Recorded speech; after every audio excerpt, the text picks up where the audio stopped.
السلام علیکم ورحمۃ اللہ وبرکاتہ۔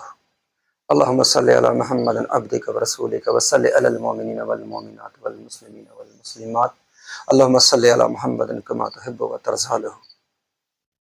امید ہے ناظرین آپ اللہ کی رحمت سے اور اللہ کے فضل سے خیر و عافیت سے ہوں گے۔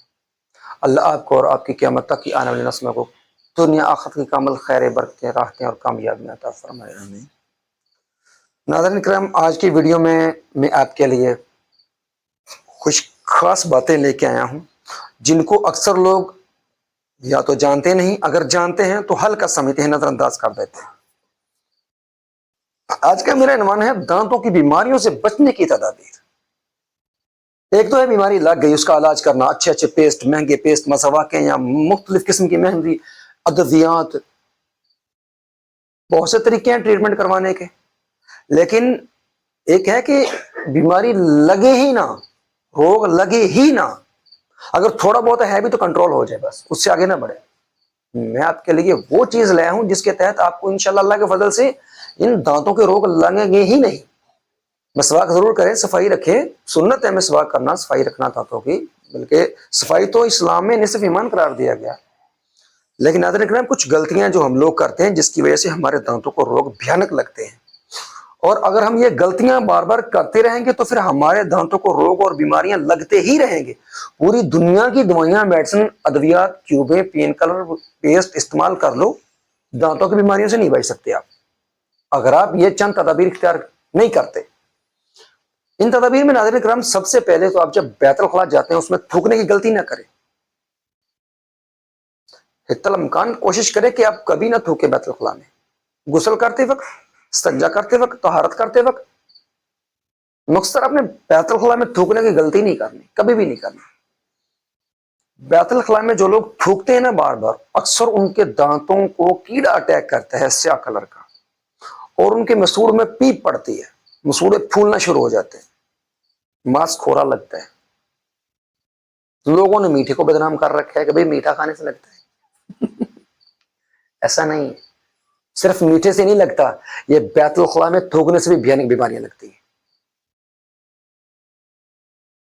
کبھی نہ تھوکیں، گریز کریں، اجتناب کریں، بلکہ 100% احتیاط کریں کہ بیت الخلاء میں نہ تھوکیں۔ اگر آپ کی دانتوں کو، داڑوں کو کوئی تکلیف عارضہ لگ گیا ہے نا، مسوڑے بار بار پھولتے ہیں، داڑیں درد کرتی ہیں، ایسا مسئلہ ہے، تو جب بیت الخلاء میں جائیں استنجا طہارت کرنے کے لیے، استنجا یا طہارت کرنے کے لیے، تو آپ کیا کریں، یہ دانتوں کے اوپر دانتیں رکھ کے نا، داڑھ ایسے دبا کے بیٹھے، ایسے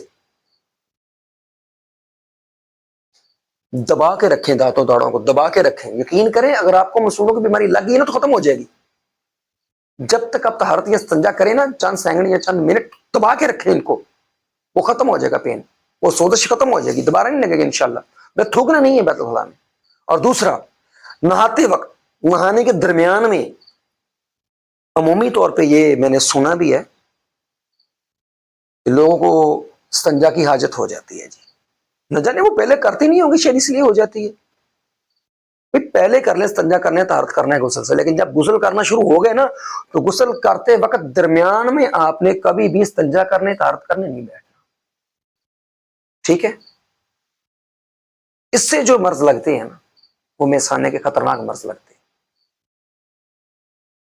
اس سے بچنا ہے۔ تیسرا، آپ غسل کرتے، غسل کرنے کے بعد فارغ ہو گئے، آپ کا ٹوائلٹ بے شک کتنا بھی فینسی اور کتنا بھی لیٹسٹ ہو، لیکن آپ نے اپنے واش روم میں، اپنے ٹوائلٹ میں استعمال کی چیزیں نہیں رکھنی، ان کو فوراً نکال لینا وہاں سے۔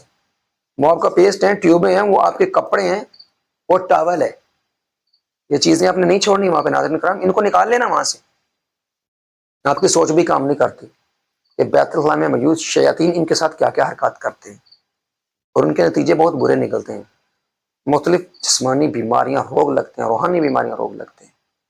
پھر بندہ کہتا ہے یار پتہ نہیں، کوشش تو کرتا ہوں، دل ہی نہیں کرتا نماز پڑھنے کو، قرآن پڑھنے کو، بس طبیعت پہ بوجھ رہتا ہے جی، دماغی سٹریس رہتا ہے، ٹینشن رہتی ہے۔ ان چیزوں سے بچنے کے لیے یہ چند تدابیر ہیں جو میں نے آپ کی خدمت میں پیش کی۔ مجھے امید ہے انشاءاللہ آپ کو میری ویڈیو اچھی لگی ہوگی۔ اگر میری ویڈیو اچھی لگی تو ضرور لائک اور شیئر کریں، اور ضرور میرے چینل کو سبسکرائب کریں۔ اللہ کے فضل سے، اللہ کی رحمت سے، میں آپ کے لیے جو بھی لاتا ہوں ویڈیو میں دل سے لے کے آتا ہوں، آپ کی ہمدردی اور خیر اور عافیت کا جذبہ رکھتا ہوں اپنے دل میں ناظرین کرام۔ اللہ تعالیٰ آپ کو دنیا آخرت کی کامل خیر برکت راحت اور شفائیں عطا فرمائے، آپ کی نسلوں پہ آپ پہ سدا اپنے رحمت اور فضل کے سائے رکھے۔ السلام علیکم ورحمۃ اللہ وبرکاتہ۔